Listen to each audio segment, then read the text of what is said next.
सर्दियों की कड़क रात थी। ठंडी हवा जंगल में सीटी बजा रही थी। पेड़ों पर जमी ओस बर्फ जैसी ठंडी लग रही थी। चांद की हल्की रोशनी में पूरा जंगल शांत था, लेकिन हर जीव जाग रहा था। इसी जंगल में रहते थे 5 पात्र। लोमड़ी अपनी मांद से बाहर निकली और चारों ओर देखने लगी। ठंड सबको सोचने पर मजबूर कर देती है। इस मौसम में चालाकी भी काम नहीं आती। जो हालात समझ ले वही आगे बढ़ता है। नदी किनारे खड़ा गधा धीरे धीरे आगे आया। मुझे ठंड लगती है, फिर भी मैं काम करता हूँ। अगर मैं रुक जाऊं तो रास्ता भी रुक जाएगा। मेहनत ही मेरा सहारा है। गुफा से शेर बाहर निकला। उसकी आवाज भारी लेकिन शांत थी। ठंड ने जंगल को शांत कर दिया है। राजा होना मतलब ताकत के साथ समझ भी होना चाहिए। अकेला कोई कुछ नहीं कर सकता। जंगल के किनारे आग के पास मोहन और रामू बैठे थे। रामू, यह जंगल ठंड में भी जीवित है। जानवर हालात से लड़ते नहीं, उन्हें स्वीकार करते हैं। हमें भी यही सीखना चाहिए। सही कहा। ठंड इंसान को सिखाती है कि बिना सुविधा भी जिया जा सकता है। मिलकर रहना ही सबसे बड़ी ताकत है। हवा और तेज हो गई। सबको ठंड ज्यादा लगने लगी। लोमड़ी ने एक सुरक्षित जगह इकट्ठा होने की बात कही। गधा लकड़ियां लाया, शेर ने पहरा दिया और मोहन रामू ने आग जलाई। सब पहली बार बिना डर के साथ थे। आग जलने के बाद थोड़ी गर्माहट महसूस होने लगी, लेकिन ठंड अभी भी चारों तरफ फैली हुई थी। जंगल की रात लंबी थी और सन्नाटा गहरा। लोमड़ी आग के पास बैठ गई और सबको ध्यान से देखने लगी। आज अगर हम साथ न होते तो यह रात मुश्किल हो जाती। अकेले रहने में अक्ल कम काम आती है। मैंने आज समझा कि बोझ सिर्फ पीठ पर नहीं होता, डर भी बोझ बन जाता है।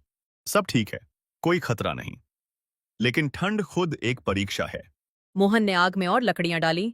गांव में हम ठंड से बचने के लिए घर बंद कर लेते हैं। यहाँ ऐसा नहीं है। यहाँ हर कोई जागता है। शायद यही वजह है कि जंगल हमें सिखाता है। थोड़ी देर तक सब चुप रहे।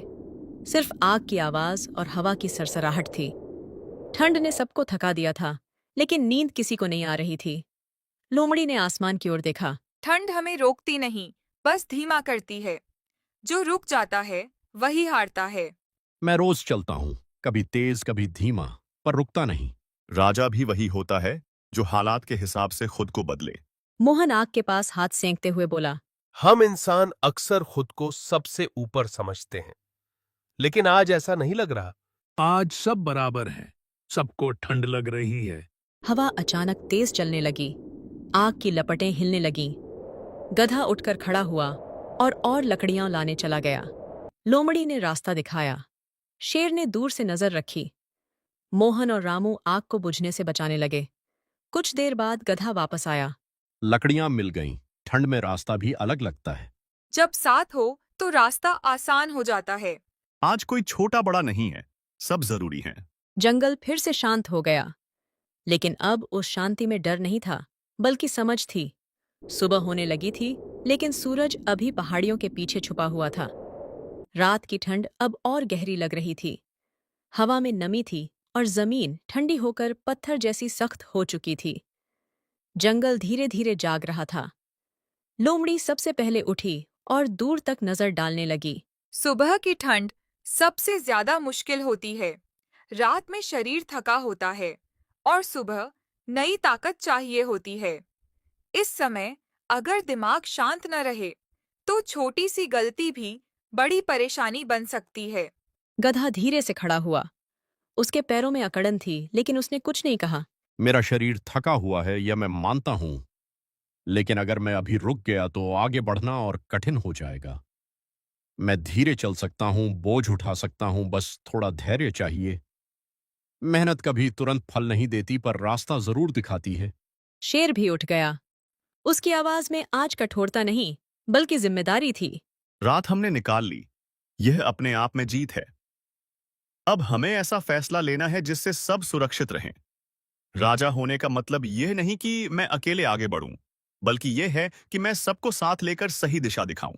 मोहन और रामू भी जाग चुके थे। दोनों ठंड से कांप रहे थे, लेकिन हिम्मत बनाए हुए थे। गांव में ऐसी ठंड पड़े तो हम घर से बाहर न निकलें, लेकिन यहाँ हालात अलग हैं। मुझे लग रहा है कि अगर हम डर के कारण रुक गए तो ठंड और हावी हो जाएगी। इसलिए बेहतर है कि हम मिलकर आगे बढ़ें, चाहे धीरे ही क्यों ना हो। लोमड़ी ने आगे के रास्ते की ओर इशारा किया। आगे पहाड़ी इलाका है, हवा वहां तेज होगी, लेकिन लकड़ी और चट्टानों का सहारा भी मिलेगा। रास्ता आसान नहीं है, पर सुरक्षित है। अगर हम समझदारी से चले, तो ठंड से खुद को बचा सकते हैं। सब चल पड़े। हवा चेहरे पर चुभ रही थी। रास्ता फिसलन भरा था। कुछ दूर चलने के बाद गधा रुक गया। पैर सुन्न हो रहे हैं। अगर थोड़ी देर रुक जाएं तो आगे चलना आसान हो जाएगा। जब शरीर बोलता है तो उसकी बात सुननी चाहिए। सही समय पर रुकना हार नहीं होता, यह आगे की तैयारी होती है। जो बिना सोचे चलता है, वही सबसे पहले गिरता है। यह जगह ठीक है, हवा कम है, यहीं थोड़ी देर रुकते हैं। मोहन और रामू ने लकड़ियां इकट्ठी की और आग जलाई। थोड़ी ही देर में गर्माहट फैल गई। छोटी सी आग भी उम्मीद जगा देती है। शायद जीवन में भी ऐसा ही होता है।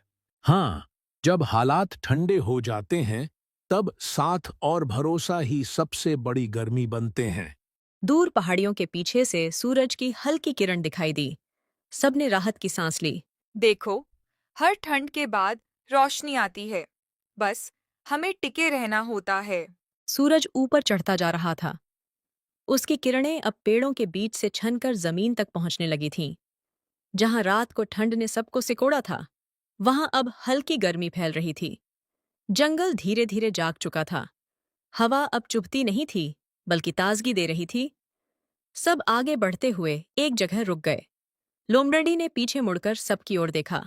यह सफर मेरे लिए बहुत कुछ सिखाने वाला रहा। मैं हमेशा दिमाग से आगे बढ़ने की सोचती थी, लेकिन आज समझ आया कि समझदारी तब पूरी होती है जब उसमें दूसरों की चिंता भी हो। मैं हमेशा मेहनत करता आया हूं और कभी ज्यादा कुछ नहीं मांगा। आज पहली बार लगा कि मेरी मेहनत बेकार नहीं गई।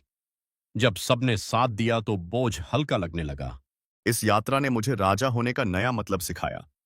ताकत सिर्फ आगे चलने में नहीं, बल्कि सबको साथ रखने में होती है। जब सब कमजोर थे, तब भरोसा ही सबसे बड़ी ताकत बना। मैं इंसान हूं और सोचता था कि समझ सिर्फ हमारे पास होती है, लेकिन इस जंगल ने मेरी सोच बदल दी। यहां मैंने सीखा कि मुश्किल समय में बराबरी हो जाती है।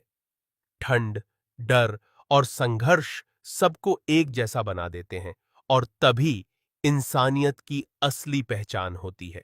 पहले मैं हालात को दोष देता था, लेकिन अब समझ आया कि हालात हमें सिखाने आते हैं। इस ठंड ने मुझे धैर्य, भरोसा और साथ चलने की अहमियत समझाई। अब चाहे जीवन में कैसी भी मुश्किल आए, मैं यह याद रखूंगा कि साथ हो तो डर कम हो जाता है। सूरज अब पूरी तरह चमक रहा था। ठंड पीछे छूट चुकी थी, लेकिन उसकी सीख सबके साथ चल रही थी। थोड़ी देर बाद सबने अपने अपने रास्ते चुन लिए, लेकिन दिलों में यह कहानी हमेशा के लिए बस गई।